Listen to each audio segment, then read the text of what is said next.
मोरे रेंगे नालो भाई रानी रे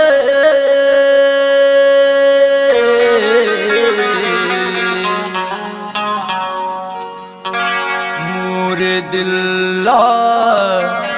चुराए रानी रे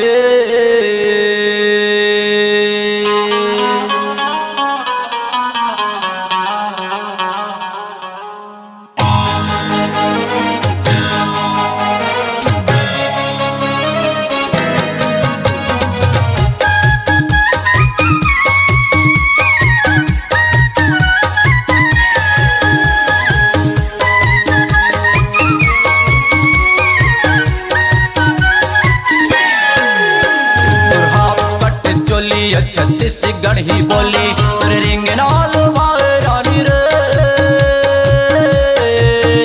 मोरे दिल्ला चुराए रानी रे मोरे दिल्ला चुराए रानी रे तुरहा पट चोली छत्तीसगढ़ ही बोली तेरे रिंग नाल भाई रानी रे मोरे दिल्ला चुराए रानी रे चुराए रानी रे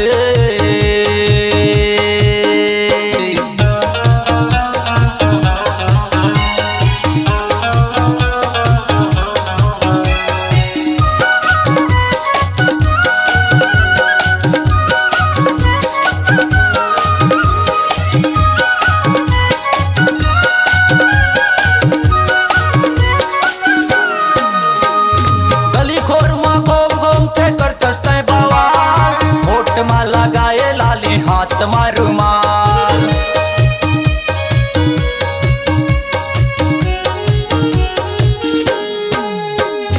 गली खोर मा घूम घूम के करतस बवाल होठ मा लगाए लाली हाथ मारुमाल रिंगला तोरे चटक मटक के तोर गुलाबी गाल मोर गाँव के टूरा हिल गए देख के तोरे चाल मोरे दिल्ला हिलाए रानी रे नालो भाई रानी रे मोरे दिल्ला चुराए रानी रे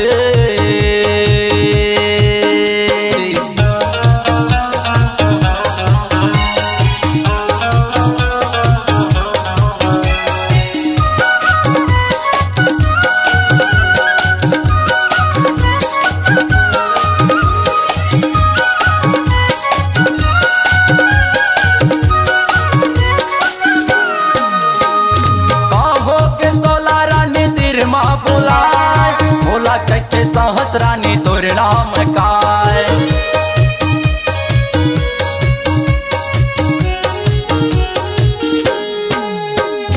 काहो के तोला रानी तीर माँ बोला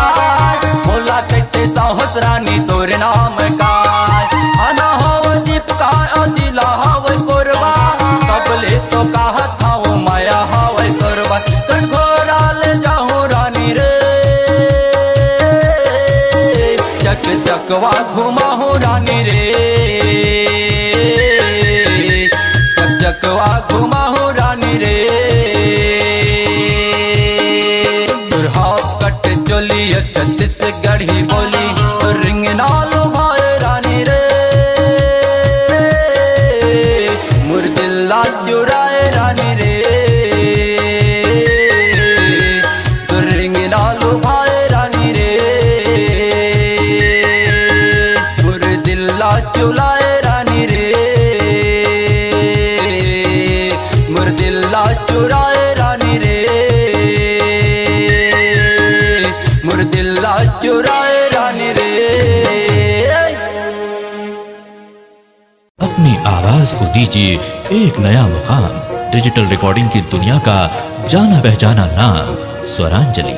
जहां गूंजती हैं ध्वनियां अपनी माटी की सौंधी सुगंध के साथ। छत्तीसगढ़ी संगीत के विविध रंग जो पहुंचाते हैं पूरे प्रदेश में डिजिटल रिकॉर्डिंग के संग। स्वरांजलि स्टूडियो, नेमीचंद गली नंबर 2, गंजपारा, रायपुर।